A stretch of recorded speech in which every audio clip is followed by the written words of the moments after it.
Welcome to this trip through one of the most shocking cases in the history of the Missouri Ozarks. Before we start, please leave a comment telling me where you are and what time it is when you are listening to this narration. We want to know where and when these documented accounts go and what times of day or night they reach.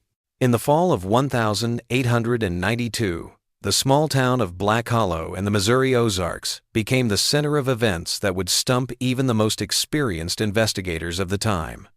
This small community of no more than 40 people lived in the rough terrain of Tawney County, following the same patterns that had been set long before the Civil War ever reached their mountains.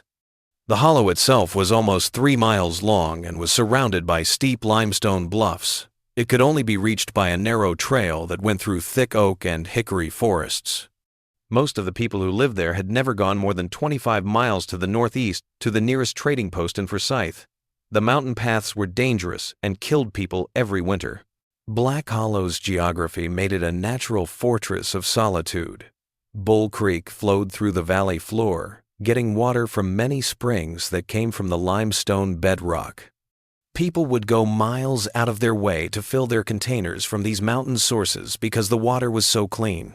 But this same isolation that gave people water to live on also made it possible for families to disappear without a trace, for secrets to grow for generations, and for the line between civilization and wilderness to get less clear. Archaeological evidence indicated that diverse Native American groups inhabited the hollow for centuries prior to European colonization. Creek and Cherokee hunting parties had used the large cave systems as temporary homes in the winter and left behind pictographs and other things that early settlers found both interesting and scary. These old markings showed scenes that looked like they were recording rituals and practices that were very different from the religious traditions that Christian settlers were used to. The symbols that showed people changing into other forms were even more disturbing. Their bodies were stretched and distorted in ways that made it seem like they were either artistic symbols or records of real events. The Grimm family homestead, a weathered log building built by Heinrich Grimm in 1847 when he first claimed the land under the Federal Homestead Acts, was the center of this community. Heinrich came to the Ozarks as part of a wave of German immigrants who brought skilled workers and farmers to the frontier. He knew a lot about traditional European folk medicine and farming methods that helped him survive in the tough mountain environment. The first cabin he built showed that he had a deep understanding of the building materials and climate in the area. It had features that wouldn't be common in regional architecture for another generation. By 1892, the property belonged to his son Jacob Grimm, who was 43 years old and lived there with his wife Martha and their 4 children, Samuel, 19, Rebecca, 17, young Henrik, 12, and little Mary, 8. Jacob got not only his father's land, but also his vast knowledge of traditional medicine and his collection of books and manuscripts that talked about things that weren't often talked about in frontier communities. It was strange for a place so far away to have the Grimm family library. Jacob had books on botany, anatomy, and natural philosophy that would have been considered advanced even in well-known Eastern cities. The handwritten journals and notebooks that had been passed down through the family for generations were even more interesting. These documents had detailed notes about the local plants, cave systems, and geological formations. These manuscripts showed that the Grimms did a lot of research and writing about their mountain home, which made it seem like they saw it as more than just a place to farm and raise animals. Martha Grimm, whose maiden name was Schneider, grew up in a German immigrant family that lived in the next county over. She was well educated for a woman on the frontier. She could read and write in both German and English, do basic math, and had a lot of knowledge about herbal medicine and how to preserve food. In 1870, she married Jacob, and their neighbors said that the first few years of their marriage were very happy. People knew Martha was smart, good at treating injuries and illnesses, and able to predict the weather with amazing accuracy. The 4 Grimm kids grew up with an unusual mix of practical skills and academic interests. Samuel, the eldest, demonstrated remarkable ability in tracking and hunting, but he also showed interest in his father's books and manuscripts. He had learned to read and write in both German and English, and he possessed knowledge of local geography that surpassed that of much older residents. Rebecca displayed similar intellectual gifts, but her interests focused more on botanical studies and the medicinal properties of native plants. Young Henrik and Mary were still developing their individual characteristics, but both showed signs of the family's distinctive combination of practical skills and scholarly inclinations. Henrik demonstrated unusual sensitivity to changes in weather and animal behavior, while Mary showed remarkable ability to locate water sources and navigate through dense forest without becoming lost. The Grimm family's reputation in Black Hollow was complex. They were respected for their knowledge and skills, frequently consulted when neighbors faced medical emergencies or agricultural problems. Yet there was also an undercurrent of unease about the family's activities and interests. They were known to spend considerable time exploring cave systems that other residents avoided, and they were rumored to possess knowledge of local history and geography that seemed to exceed what could be learned through normal observation and experience. The first indication that something was amiss came on October 15, 1892, when Samuel Grimm failed to return from checking the family's trap lines along Roar Creek. The boy had left before dawn, as was his custom, carrying his father's old percussion rifle and a small canvas sack for any game he might find. He had also taken with him a leather-bound notebook in which he recorded observations about animal behavior and weather patterns. This notebook would later prove to be one of the few tangible clues to his fate. When darkness fell, and he had not returned, Jacob organized a search party with 3 neighboring families: the Kellys, the Hoffmans, and the Mludes. These were experienced woodsmen who knew every trail and landmark within a 15-mile radius of the hollow. The search began immediately, despite the difficulty of navigating the rough terrain in darkness. Torches and lanterns were gathered, and the men spread out in a systematic pattern designed to cover the most likely routes Samuel would have taken. They found Samuel's rifle beside the creek, its barrel submerged in the shallow water. The weapon showed no signs of damage or struggle, and it remained loaded with the original charge Jacob had prepared earlier that morning.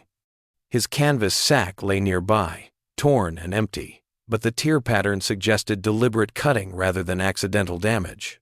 Most disturbing of all was the complete absence of his notebook, which Samuel never traveled without and which would have been valuable to anyone familiar with its contents.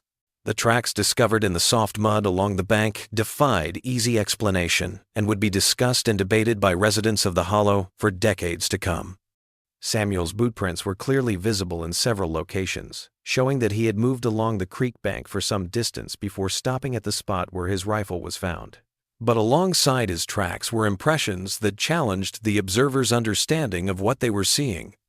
Old Thomas Kelly, who had tracked game through these mountains for over 50 years, later told the county sheriff that the accompanying prints appeared to be made by bare feet, but of unusual size and proportion. The footprints looked like they belonged to feet that were longer and narrower than usual, with toes that looked like they were too long. The depth of the impressions indicated someone of considerable weight, perhaps 200 pounds or more, yet the stride length and gait pattern suggested a much smaller individual. More puzzling still was the discovery of additional print types that seemed to indicate the presence of multiple individuals. Some impressions appeared completely normal, suggesting the involvement of at least one person of conventional build and gait. Others showed characteristics that the experienced trackers found impossible to categorize. The arrangement of the various tracks suggested a meeting or gathering had taken place at the creekside, with Samuel's movements indicating he had approached willingly rather than under duress. The search continued for 3 days, with the initial party expanding to include men from as far away as Branson and Hollister. They found scraps of Samuel's clothing caught on thorny underbrush nearly 2 miles from where his rifle was discovered, but the fabric showed no signs of violence or struggle. Instead, the tears appeared to be the result of rapid movement through dense vegetation, as if Samuel had been running or moving quickly through areas where normal travel would require careful navigation. The trail of fabric scraps led toward the most remote and difficult terrain in the region, areas where even experienced hunters rarely ventured, due to the dangerous combination of steep cliffs, unstable rock formations, and cave systems that could easily trap the unwary. The final piece of Samuel's clothing was found at the base of a sheer rock face that rose nearly 100 feet above Roar Creek, in a location that seemed impossible to reach without specialized climbing equipment. During this period of intensive searching, the behavior of the Grimm family members drew considerable attention from their neighbors and the volunteers who had come to help. While such situations typically brought out strong emotional reactions from family members, the Grimms displayed responses that struck many observers as unusual and troubling. Martha Grimm exhibited behavior that ranged from unnaturally calm to almost detached from the crisis at hand. While other mothers in similar circumstances might have been consumed with grief, anxiety, or frantic activity, she maintained her daily routines with mechanical precision. She continued to prepare meals for the search parties, tend to household tasks, and care for her remaining children, as if nothing extraordinary was happening. When directly questioned about Samuel's disappearance, she spoke of him as if he were merely delayed rather than missing, expressing confidence that he would return when his current activities were completed. More disturbing to the search volunteers were Martha's references to knowledge about Samuel's whereabouts that she claimed to have received through dreams and visions. She spoke of communication with her son that occurred during sleep, describing conversations in which he assured her of his safety and explained that he was engaged in important work that prevented his immediate return. These claims were initially dismissed as the wishful thinking of a worried mother, but Martha's detailed descriptions of locations and activities proved remarkably accurate in several instances. When Sheriff Henry Colson arrived from the county seat in Forsyth, he found a situation that challenged his experience with frontier crises and family emergencies. Sheriff Colson had been in office for 15 years and had dealt with a lot of cases of missing people, domestic violence, and accidents in the woods. He was proud of how quickly he could figure out what was going on and what the most likely reasons were for strange things happening. He was very upset after talking to Martha Grimm. Her answers to his questions were thoughtful, thorough, and consistent with each other. But they told a story that seemed to take place in a different reality than the one that other family members and neighbors were living in. She said that Samuel had been getting ready for this disappearance for weeks, gathering supplies and information for what she called an important journey of discovery. She said that he was not missing by accident or foul play, but on purpose. Martha's comments about Samuel's involvement in activities that she said were continuing the work of people who had lived in the area before were even more troubling. She talked about how the cave systems in the hollow held ancient knowledge that had been passed down through generations of people who knew what the mountain environment was really like. Martha said that Samuel had shown an unusual interest in this secret knowledge and had been chosen to help protect and spread it. Sheriff Colson's efforts to get more detailed information about these claims were unsuccessful. Martha's explanations were clear and consistent, but they talked about things and ideas that didn't seem to have any basis in real life. She talked about communication networks that worked without normal means, knowledge that could be sent directly from one mind to another, and discoveries that had been made in the secret rooms under the mountains. The sheriff's interviews with other members of the Grimm family revealed more disturbing details about how the household worked and how Samuel acted in the weeks leading up to his disappearance. Rebecca, the oldest daughter, told us that Samuel had been having strange dreams and visions that started in late August. He had talked about hearing voices calling to him from the woods, voices that seemed to know a lot about his life and family history. Rebecca said that these voices had given Samuel a lot of information about the cave systems in the area, including the locations of chambers and passages that weren't shown on any maps that were available. Samuel had started going into these underground areas on his own, and when he came back, he brought back artifacts and specimens that he said proved that there were people who lived there before who were smarter and more skilled than the people who live there now. Even though he was young, Henrik gave more information about how his brother's interests and behavior were changing. He said that Samuel had started speaking in a language that no one in the family understood and was having long conversations with people that no one else could see. It seemed that these conversations were more like exchanges of information than just Samuel's mental problems. He asked questions and got detailed answers about a wide range of topics, from local history to advanced medicine and agriculture techniques. The boy also said that he had seen Samuel in strange places on the family property at strange times, often standing still in ways that made it look like he was listening closely to sounds that other people couldn't hear. Henrik had followed his brother into the woods several times, watching as Samuel moved confidently through terrain that would have been difficult for experienced woodsmen to navigate without using trails or landmarks. Jakob Grimm's answers to questions were just as disturbing, but in different ways than his wife's. Martha was calm and sure that Samuel was safe and had a purpose, but Jakob was very worried and confused about his son's disappearance. He admitted that Samuel had been acting strangely lately, but he said it was just because he was growing up in a secluded place and dealing with normal stress, not because of any supernatural or unexplained forces. More importantly, Jakob told Sheriff Coulson that the family had a lot of written records about Black Hollow's history and geography. These records had been made by different people who lived in the area over many generations. Jakob said that these papers had detailed maps of cave systems, descriptions of artifacts and markings found in underground chambers, and stories of strange things that had happened in the area over the course of more than 100 years. Sheriff Coulson was worried that Jakob didn't want to give these papers to the investigation, but the sheriff didn't have the legal power to demand access to private family papers unless there was proof of criminal activity. Jakob said that the materials were fragile and could be dangerous if they were not understood correctly. He also worried that making them public could lead to treasure hunting and vandalism that would damage important historical sites. After 4 days of hard work by more than 30 volunteers, the search for Samuel was officially called off on October 19th. The decision was made based on the fact that there were no more resources available and that more searching would require tools and knowledge that were not available in the area. Sheriff Coulson filed a formal missing person report and asked the federal government for help. But it was unlikely that they would send more resources to the case, because it was so far away and there wasn't much evidence. Some people were impressed by Jakob Grimm's calmness when the official search came to an end, while others were disturbed. He thanked the volunteers who had helped and said that their work was very thorough, but he didn't show any signs of the desperation or hope that a father might have in that situation. He didn't talk about that. Instead, he talked about accepting God's will and trusting that God's timing would show Samuel's fate in the end. As fall turned into winter, the Grimm family settled into routines that showed how much they missed their oldest son. However, these routines also showed that they were ready for and accepting of his disappearance, which seemed strange given how sudden it was.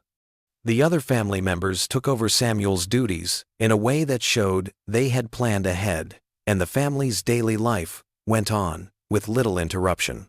People in Black Hollow talked a lot about Martha Grimm's behavior during this time. She started going on long walks by herself in the same places where Samuel had gone missing, and she would often stay away from the cabin for hours at a time. When asked about these trips, she said that being in the forest made her feel peaceful and clear, and that her walks helped her stay spiritually connected to her missing son. Martha went on these trips alone to places that even experienced hunters were careful around. She knew a lot about the geography of the area that couldn't have been learned just by exploring it casually. She also knew a lot about cave entrances and underground passages that weren't marked on any maps. People who saw her on these walks said she moved through the rough terrain with confidence and purpose, following paths that looked like they had been carefully planned ahead of time. It was even more concerning that people had seen Martha in places and at times that seemed impossible, given the distances and the rough terrain.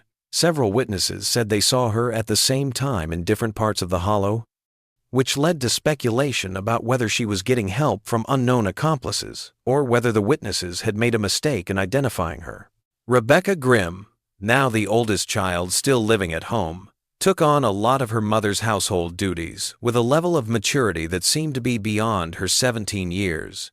People who lived nearby said that she had gotten a serious, almost haunted look on her face that replaced the youthful excitement and curiosity she used to have about the world outside of Black Hollow. She didn't talk much unless someone asked her a question, and she started to stay away from community events and social gatherings that she used to enjoy. The girl changed a lot, and her relationship with the natural world around the family home was a big part of that. Rebecca used to like going into the woods and fields near the cabin to collect plants for her studies and help with outdoor work. But after Samuel went missing, she seemed to be afraid to go too far from the house, and she got anxious when she had to go even short distances into the woods. Young Henrik and Mary showed how they were dealing with the changes in their family life in ways that were worrying. Henrik became more and more likely to have violent outbursts, hitting his sister or breaking things around the house for no apparent reason. After these episodes, he would go through times of complete withdrawal, during which he would stay silent and not respond for hours at a time. The boy also started to show signs of the unusual sensitivity to environmental conditions that Samuel had shown. He could accurately predict changes in the weather and animal behavior that was beyond what most kids could do. Mary, who was only 8 years old, changed the most of any family member. She used to be a talkative and curious child who loved asking questions and exploring her surroundings. Now she is quiet and withdrawn, and you can often find her staring out the cabin windows at the tree line for long periods of time. She often talked about conversations she said she had with Samuel when she did talk. These conversations were very detailed and made it sound like she was still in touch with her missing brother. The winter of 1,892-93 inches, the Ozarks, was especially bad because there were heavy snows that started in late November and didn't stop until March. Black Hollow was already very isolated, but it became even more so when the mountain passes became impassable. The only way to get in touch with the outside world was through the occasional visits of the most determined travelers. Families had to rely completely on their stored food, preserved food, and whatever hunting and trapping they could do, even though the weather was terrible. During this time of forced isolation, the most disturbing things started to happen in the Grimm house. Henrik burst into the cabin of their closest neighbors, the Kellys, in a state of complete hysteria just days before Christmas, which was the first sign of serious problems. The boy was barely dressed, and his feet were bleeding from running barefoot through snow that was more than a foot deep in most places. Henrik's story about what was going on at his family's cabin was hard to follow and broken up, but some parts were the same and very scary. He said that his mother was going through some kind of change that made her look less and less like the person he had known as a child. The boy said that Martha spent most of her time doing things that he couldn't understand or explain, like speaking in languages that none of the family members knew and doing things that didn't seem to have any real purpose. Henrik's descriptions of how his father reacted to these changes were even more upsetting. It seems that Jakob was so upset by how his wife was acting that he started sleeping in the root cellar under the cabin. He only came out when he had to do things like take care of the animals or get firewood. The boy said that his father was always scared because he thought the woman who lived in their cabin was not his wife but an imposter or possessed person, even though it was dangerous and they were worried about what they might find there. Thomas Kelly and his adult son William went back to the Grimm homestead with Henrik right away. It took them more than an hour to get through the deep snow, and they got to the cabin just as it was getting dark. The two men would remember and talk about what they saw there for the rest of their lives. The outside of the cabin looked completely normal. Smoke was rising peacefully from the chimney, and there were no signs of trouble or violence. But the inside of the building told a very different story that made the visitors question what they were seeing. The furniture in the main living area had been moved around so that it didn't seem to serve any useful purpose. Things that had been stored in logical places were now spread out across the room in ways that seemed to follow some kind of organizational system that the visitors couldn't understand. It was even more disturbing that the Kellys had added different things and materials to the room since their last visit. There were glass containers full of plant materials and liquids that couldn't be identified on every available surface. Each one was carefully labeled with symbols that didn't look like any writing system the visitors were used to. There were bundles of dried herbs and roots hanging from the rafters, making a complicated web of organic materials that smelled strong and strange. Martha Grimm was sitting in her rocking chair by the fire, but the Kellys didn't recognize her at first because she looked so different from the woman they had known for more than 20 years. She had lost a lot of weight, and her clothes hung loosely on a frame that looked like it had gotten smaller. Her hair, which used to be a rich brown color and well kept, had grown wild and messy, with gray streaks that made her look decades older than she really was. The changes in her eyes and the way her face looked were the most upsetting. It was very uncomfortable to look Martha in the eye because her gaze had become so intense. Her face also looked sharper and more angular than it had before. When she spoke to the visitors, her voice changed. The way she pronounced words and the way she changed her tone made it sound like she was speaking English as a second language instead of the language she had spoken all her life in the Hollow. She said hello to Thomas and William Kelly by name, but the way she acted made it seem like she was remembering their relationship instead of really recognizing or connecting with them. When asked about her family's situation and Henrik's bad health, she gave answers that were correct but seemed to lack the normal parental concern. It was even more worrying that she kept bringing up Samuel's presence in the house. Martha talked about her son who was missing as if he were still alive, talking about recent conversations and activities they had done together, as if he had never gone missing. The Kellys tried to remind her that Samuel had been missing for more than 2 months, and she agreed with their worry, but said that their view of the situation was based on incomplete information about how people think and talk to each other. When Thomas Kelly asked where Jacob was, Martha just pointed to the floor, which was the root cellar under the cabin. Jacob Grimm was found huddled among the stored vegetables and preserved meats, wrapped in blankets and shivering, even though the underground space was fairly warm. The man they found didn't look anything like the confident, skilled farmer they had known for years.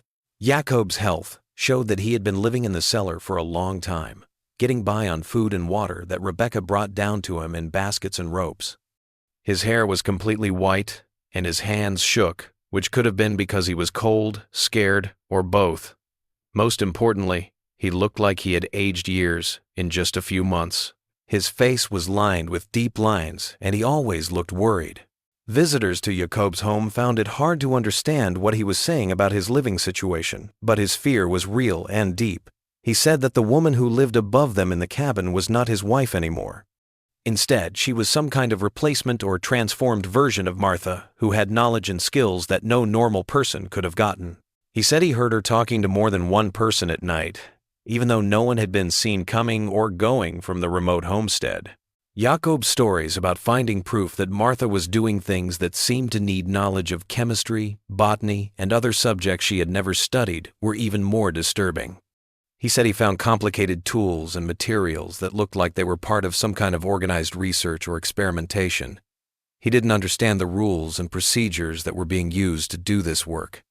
Jacob also said that Martha had started to show skills that seemed to go beyond what most people can do. She seemed to know about things happening far away without being able to get information in the usual ways. She also seemed to know a lot about the huge cave systems under Black Hollow, which could only have come from years of careful exploration. Most worrying of all, she appeared to be talking to people who weren't there in person and having long conversations that suggested she had access to knowledge that was beyond what most people could understand. The Kellys tried to get both Jacob and Martha to accept help from the community, but neither of them seemed to be able to admit that their situation was not normal or good. Jacob said he was safer in the root cellar, and that anyone who tried to stop Martha from doing what she was doing would face consequences that he couldn't explain well enough. Martha understood their worry, but she said that their view of the situation was based on a misunderstanding of what her current job and duties were. People could see young Rebecca peeking around corners and moving through the cabin's shadows, but she stayed away from the visitors and seemed to be in a constant state of worry about her family's situation. When Thomas Kelly tried to talk to her directly, she ran to parts of the cabin where the visitors couldn't follow her. This suggests that she had been told to stay away from people she didn't know. The most mysterious thing of all was that young Mary was nowhere to be found, even though the cabin and nearby areas were searched thoroughly. Martha gave vague answers when asked where the child was, suggesting that Mary was safe and well cared for but busy with things that needed privacy and focus. When asked separately, Jacob admitted that he hadn't seen his youngest daughter in a few weeks and was very worried about what would happen to her. The Kellys were upset by what they had seen and persuaded Henrik to come back to their cabin with them. There he could get the proper food and care while they figured out what to do about his family's situation. The boy was their main source of information about how things were getting worse in the Grimm household, but what he said was often so disturbing that the adults had trouble believing or accepting it. Henrik said that his mother's changes had started slowly in the weeks after Samuel went missing, but they had sped up a lot as winter set in and the family became completely cut off from the outside world. Martha had begun to spend more and more time studying the Grimm family's collection of books and manuscripts that had been passed down through the family. She was especially interested in books and manuscripts that dealt with natural history, geology, and what Henrik called underground knowledge. The boy said that Martha had started going on regular trips into cave systems that were close enough to the family home that she could walk there. She would come back with different materials and specimens that she processed and stored in a way that seemed to follow scientific principles. Most of the time, these activities took place during the day, when the kids were busy with their own tasks. However, Henrik had seen his mother work from hidden places from time to time. Henrik's stories about things that happened at night that he saw from his sleeping area in the loft of the cabin were even more disturbing. He said that Martha often left the cabin after the family was supposed to be asleep and stayed away for hours at a time, even though it was winter and dark in the hollow during the long winter nights. He had seen his mother leave and come back through the small window by his bed a few times. He noticed that she moved through the rough terrain with confidence, which made him think she had been there before and knew how to get around even when it was light out. Henrik's claims about people coming to the cabin at night were even more disturbing. He said he saw people coming toward the homestead after dark. They walked through the snow without leaving the deep tracks that would normally be expected.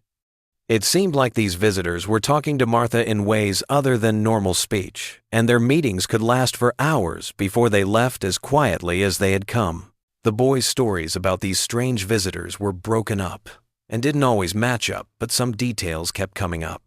He talked about people who looked unusually tall and thin, moved in a way that didn't seem completely natural, and wore clothes that didn't seem to offer any protection from the harsh winter weather, but they didn't seem to be bothered by the cold. Henrik said that these visitors brought a lot of things with them that Martha used in her ongoing activities and experiments. This was the most important thing, he said. He said that during these nighttime meetings he saw boxes, containers, and wrapped packages being passed around. These items were then put away in parts of the cabin and root cellar that were only for Martha to use. The Kellys had a problem that was common in remote frontier communities, but it was still hard to find a good solution. The closest police station was in Forsyth, which was more than 25 miles away and through mountains that were basically impassable in the winter. They also weren't sure if the strange things they saw were breaking any laws.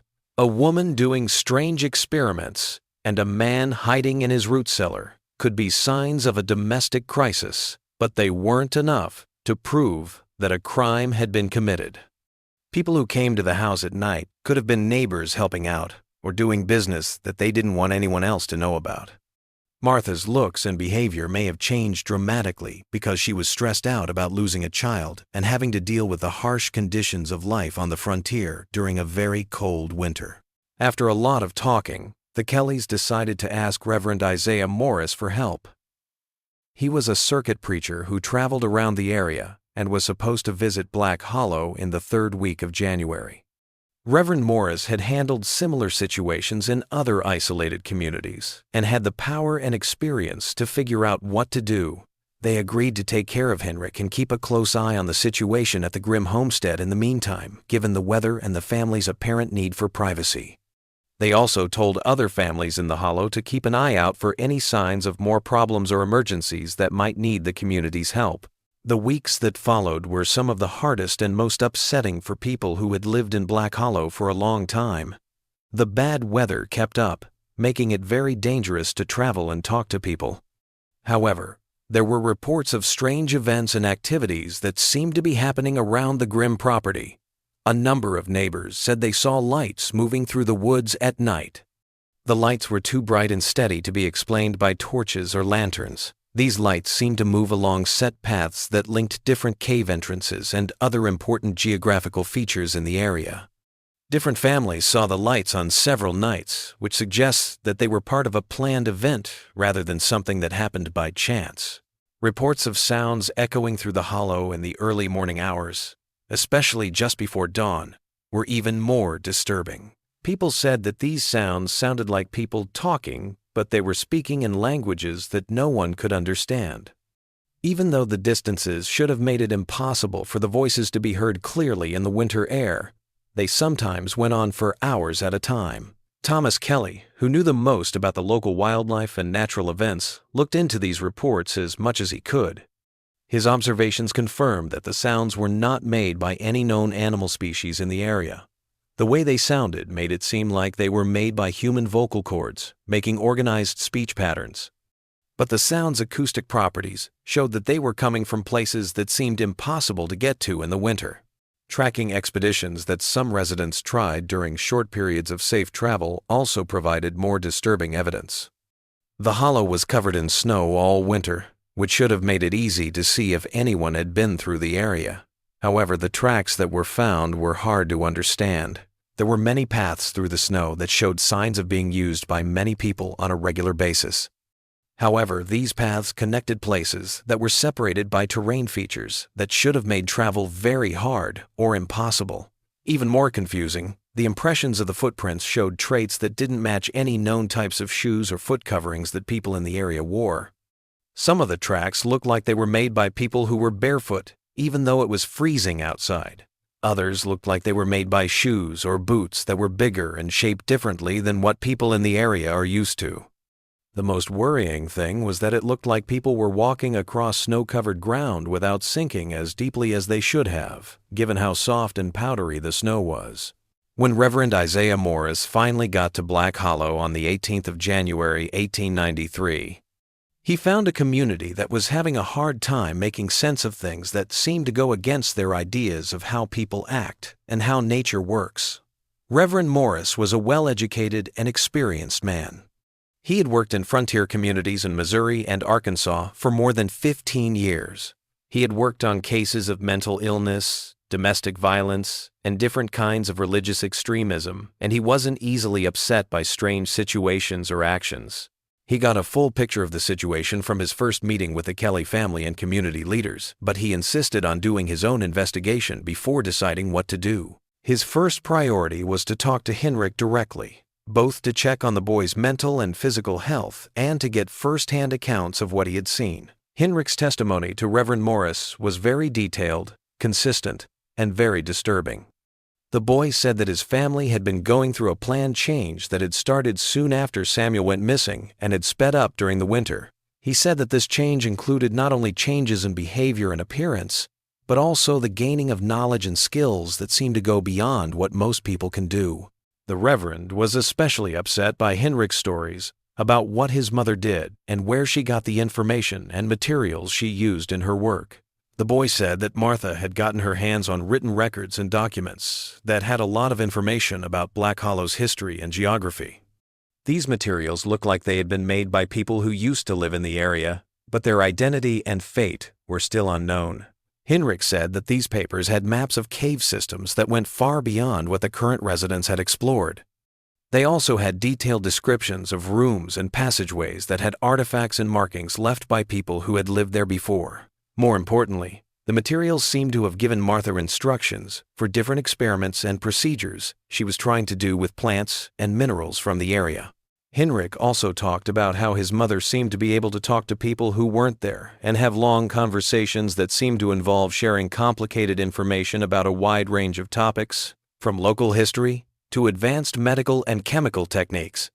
These communications seemed to happen both when Martha was alone in the cave systems and when the boy saw her meeting with strange people at night from his hidden spot in the cabin's loft.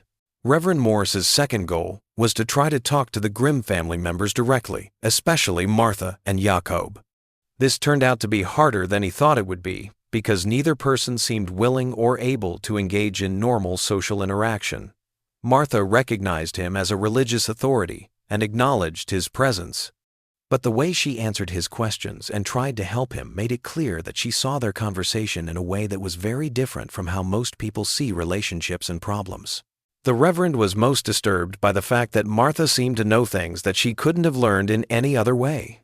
She accurately talked about recent events in communities all over the region, such as births, deaths, marriages, and other important events, even though she had never been there or met the people involved. It was even more disturbing that she talked about historical events and geographical features that were not recorded in any maps or documents that were available. Martha spoke with authority about the activities of Native American groups who had lived in the area long before Europeans came, giving details about their customs, beliefs, and fate that made it seem like she had access to first-hand accounts or written records that had never been made public. She also showed that she knew a lot about the large cave systems that honeycombed the limestone bedrock under Black Hollow. She talked about chambers and passages that weren't shown on any maps, and gave accurate directions to places that would have taken years of careful exploration to find. When Reverend Morris asked Martha how she knew this, she talked about sources of knowledge that were outside of the normal ways that people communicate and learn. The Reverend's interview with Jacob Grimm was just as disturbing, but for different reasons. The man who had once been a respected member of the community and a good farmer was now in a state of constant fear and confusion. He talked about his wife as if she were a stranger who had taken the place of the woman he had married. He said that her personality, knowledge, and abilities had changed in ways that couldn't be explained by normal human growth or adaptation. Most importantly, Jacob said that Martha now had access to information and skills that no one else could have gotten through normal study or experience. He said he saw her do procedures and experiments that required knowledge of chemistry, botany, and medicine that she had never formally studied. However, her work showed that she understood these subjects well enough to impress even someone with advanced academic training. Jacob also said that Martha seemed to talk to people who weren't there all the time, having long conversations that included the sharing of complicated technical information about things he didn't understand. These communications took place during her solitary work periods and the enigmatic nighttime meetings described by Hinrich, indicating a network of contacts functioning through inexplicable means. Jacob's claims about changes in the physical environment around their home were probably the most troubling of all. He said that he found changes to cave entrances and underground passages that looked like they had been made recently, but the people who lived nearby wouldn't have had the tools or skills to do the work. These changes seemed to be made to make it easier to get to parts of the cave systems that had never been explored before. They made a network of chambers that were connected and went deep below the surface of Black Hollow. Reverend Morris stayed in the hollow for a few more days to try to learn more about what was going on and talk to community leaders about what to do next. But the harsh winter weather and the Grimm family's apparent unwillingness to accept help or intervention from outside sources made his investigation more difficult. His last direct attempt to help the family was on the 25th of January 1893. He made the hard trip through deep snow to visit the Grimm homestead with Thomas Kelly and 2 other community leaders. What they found there was worse than anything they could have imagined, and it would be the start of rumors and speculation that would last for generations in the area. The outside of the cabin had signs of recent activity that didn't seem to fit with the family's situation of being alone. There were new paths through the snow that linked the main building to several outbuildings and cave entrances. However, these paths showed signs of being used by several people whose identities were still unknown. The tracks that went to and from the homestead were even more confusing. They looked like they were made by people who didn't live in the area, but came there often. The cabins inside had been completely destroyed, in a way that looked like both systematic searching and violent rage. Furniture had been turned over and broken, dishes and other household items had been broken and scattered around the rooms, and the materials that Martha had carefully organized for her experiments had either been taken away or destroyed. The weird symbols carved into the wooden walls were the most disturbing. They looked like they had been made during the violent fight and followed patterns that were similar to those found in the area's cave systems. They found Jacob Grimm in the root cellar, but his condition made it clear that he had not survived what had happened the night before. Dr. Samuel Morrison, the doctor who was called from Forsyth to look at the scene, didn't give any specific details in his official report because of the nature of the injuries. He only said that the death looked like it was caused by extreme violence and that the injuries didn't fit with any kind of accident or self-inflicted wound. It was even more worrying that both Martha and young Mary were missing. Even after a thorough search of the cabin and the area around it, no sign of either person could be found. The tracks that led away from the homestead were followed as far as the weather allowed, but they stopped at the rocky outcropping where Samuel's trail had ended months before. This suggests that there is some link between the current disappearances and the original mystery that started the family's ordeal. Sheriff Henry Colson led the official investigation that came after, with help from deputies from the state capitol and a group of investigators who were experts in violent crimes and missing persons cases. But the fact that the area was so far away, the weather was so bad, and the evidence was so strange made their job very hard and ultimately pointless. The investigators were able to confirm that Jakob Grimm had been killed and that Martha and Mary Grimm were missing in a way that made it seem like they had either left on their own or been taken. But the physical evidence at the scene raised more questions than it answered. And the testimony of the surviving witnesses was so strange that it made it hard for the investigator to come up with clear ideas about what really happened. The most confusing thing was how advanced the activities that had been going on in the cabin before the last violent fight seemed to be. The lab equipment and research materials that had been partly destroyed or taken away pointed to organized scientific work that Martha Grimm could not have done because she didn't have the education or resources. The carved symbols all over the cabin were the same as markings found in different cave systems in the area. This suggested links to a larger network of people and activities whose names were not known. Chemical tests on the leftover materials from the destroyed lab equipment showed that there were compounds and substances that were not native to Missouri and that could not have been easily obtained through normal business channels. Some of the materials seemed to come from plants that only grew in faraway places, while others had features that made it seem like they were made in a lab using methods that were very advanced for the time. The discovery of human remains in different stages of preservation was perhaps the most disturbing. The materials looked like they had been used in Martha's experiments, but investigators couldn't figure out where they came from. The way these remains were treated and cared for showed a level of knowledge of anatomy and chemistry that would have been impressive even for trained doctors of the time. The investigation officially ended in April 1893, when Jakob Grimm's death was ruled a murder by unknown people, and Martha and Mary Grimm were listed as missing persons. There were warrants out for Martha's arrest in connection with her husband's death, but it was impossible to find her because there was no clear evidence of where she was or what happened to her. Rebecca Grimm was sent to live with distant relatives in Springfield, Missouri, where she stayed until she died. People who knew her in her last years said that she was a young woman who had been changed forever by what happened to her in Black Hollow. She didn't talk about her family or the things she had seen very often, and when she did, her stories were often broken and didn't make sense. Doctors who looked at Rebecca saw signs of severe psychological trauma that went beyond what would normally be expected from someone who had lost a family member in a violent way. She exhibited symptoms indicative of exposure to experiences that fundamentally undermined her comprehension of reality, and she never completely regained the capacity to establish typical social relationships or operate autonomously within conventional society. Rebecca died in 1901 when she was 25 years old. Doctors who treated her during her last illness said that she had unusual symptoms that they couldn't explain using normal medical knowledge. She had apparently kept in touch with people she didn't know while she was in Springfield, getting letters and packages that she never told her caregivers or family about.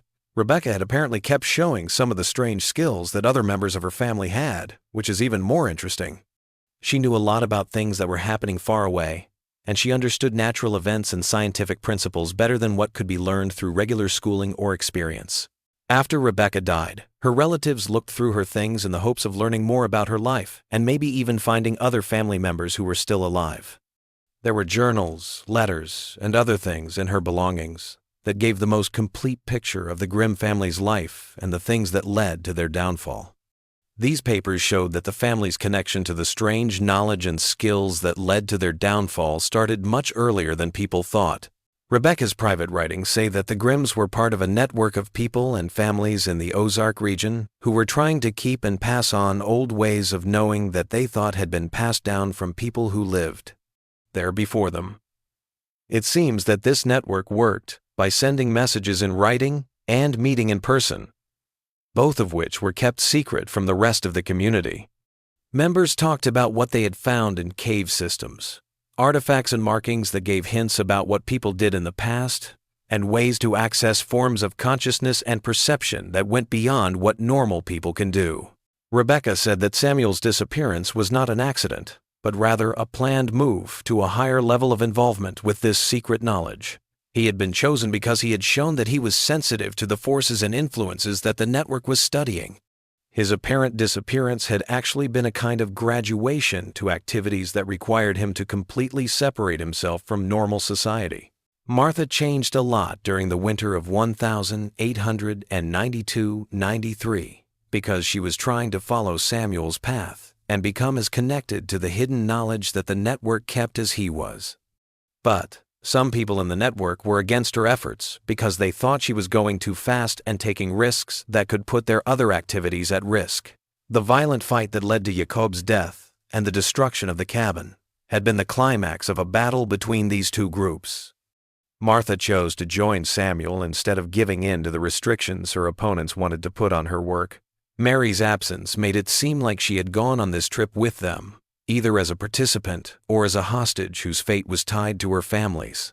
Rebecca's journals also had a lot of information about the locations and contents of different cave systems in the Black Hollow area.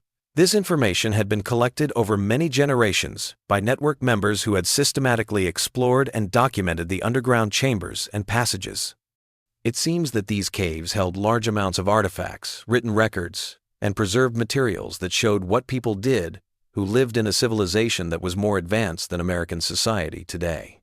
Most importantly, Rebecca's writings showed that the network's work was still going on even though her family had died. Other people and groups were still exploring, writing about, and using the hidden knowledge in real life. She gave names, places, and coded ways to talk to each other that showed an organization that was very large and advanced, one that had been able to stay hidden from authorities and outsiders for decades. There were references to similar groups working in isolated parts of Arkansas, Tennessee, Kentucky, and other states, which suggests that the network is very large and long-lasting. Dr. Edmund Hartwell's team also found proof that the network had kept detailed records of interactions with people whose cultural and technological progress was ahead of that of mainstream American society. It seemed that these contacts had given the network access to knowledge and skills that were important to many of its activities, but the available documents did not make it clear who these advanced people were or where they lived. The cave explorations showed that the network was still active, which is perhaps the most important thing. This suggests that it had survived the problems and crises that had affected individual families and communities like the Grimms. New changes to cave systems, new supplies and materials, and the upkeep of tools and buildings showed that the work was still going on, even though there had been losses and setbacks. Dr. Hartwell tried to get in touch with current network members, but these attempts failed. This may have led to tighter security, which made it harder to look into things further. His last report, which he finished in 1905, talked about how big and complicated the group he had found was, but it also said that there were still many questions about what it was doing now and what its ultimate goals were. The university authorities first kept the report secret because they were worried about how the public would react and possible safety problems with the remote cave systems. Copies were sent to federal agencies and universities that focused on anthropology and archaeology, though, which led to more investigations that happened from time to time in the early 1900s. These follow-up investigations confirmed and built on Dr. Hartwell's work, showing that the network had indeed survived and was still running even though outside authorities were paying more attention to it. There was proof that they were systematically expanding into new areas, coming up with better ways to communicate and work together, and continuing to improve how they used the knowledge and skills that were the basis of their work. Investigators were more concerned by signs that network members had begun to reach levels of skill and integration with their hidden knowledge that were higher than what previous generations had done. There were reports of people who had skills that seemed to go beyond what most people could do, such as better sensory perception, being able to handle extreme weather, and communicating without the help of normal technology. By the 1920 seconds, federal officials were worried enough about what the network was doing that they started to keep an eye on it and look into it. But these official programs didn't work very well because the network had very strong security measures and it was very hard to work in the remote areas where they were focused. The few investigators who were able to get past network security and see what they were doing firsthand came back with stories that were so strange that people often thought they were lying or making things up. These reports talked about secret facilities that had technology that was much more advanced than what was available to the public. People who seemed to have had their bodies and minds changed in ways that made them stronger than normal humans, and proof that people were talking to groups or entities whose nature and location were completely unknown. In the 1930 seconds and 1940 seconds, it looked like the network's activities were slowing down, or becoming even harder to find. This could have been because the government was paying more attention to them, and the economy was bad, and World War II was going on. However, there were still reports of strange things happening in remote parts of the Ozarks and other places where network activity had been seen before. The post-war period saw the creation of more advanced investigative methods, which sparked new official interest in the network and what it was doing. However, when people tried to find and study the cave systems and facilities that had been found in earlier studies, they often found that these places had been left behind, hidden, or purposely destroyed to keep people from getting to them. Dr. Patricia Wells of the University of Missouri conducted the most thorough examination of the network's history and current condition in 1965, the first such effort since Dr. Hartwell's work 60 years prior. She was able to use previously classified government documents and new archaeological methods to learn more about the organization's activities and their importance. Dr. Wells's investigation showed that the network had really made it through the problems and changes of the 20th century, but it looked like its current form and activities were very different from what had been recorded in the past. Evidence indicated that the organization had adjusted to evolving circumstances by becoming more decentralized and technologically advanced, employing strategies that rendered detection and investigation by external authorities progressively challenging. Dr. Wells found more important evidence that the network's long-term goals included getting ready for changes in society and the environment that they thought were unavoidable and necessary. There were references to plans and preparations that seemed to be meant to keep and protect certain types of knowledge and skills during times of social and technological upheaval that the network thought would happen in the future. The consequences of these findings were so important that federal authorities quickly classified Dr. Wells's final report and have never made it available for public review. But parts of her research were used in government planning documents about national security and emergency preparedness, which shows that official agencies took the network's goals and capabilities seriously. The Black Hollow area is still mostly the same as it was in the 1890s, almost 130 years after the terrible events that killed the Grimm family. The area has been designated as protected wilderness, which means that casual exploration and development are not allowed. This will keep any secrets the area may still have safe. There are still reports of strange things happening in the area from time to time, like lights and sounds that can't be explained and signs of human activity in places that are supposed to be empty. Most people think these reports are just natural events or the imagination of hikers and hunters. But the fact that they keep coming up suggests that something is still going on in the region's remote cave systems and hidden facilities. There are various government and academic archives that keep the official records of the Grimm family tragedy and the investigations that followed. However, access to a lot of this material is still limited. The story has mostly been forgotten by most people, but local historians and researchers who study the folklore and legends of the Ozark region still remember it. But for those who have looked at the evidence and thought about what it means, the Black Hollow case is much more than just a sad story from the frontier. The systematic nature of the activities recorded over more than a century, the advanced knowledge and techniques employed, and the apparent continuation of the work, despite numerous disruptions and challenges, indicate an organization of exceptional persistence and capability.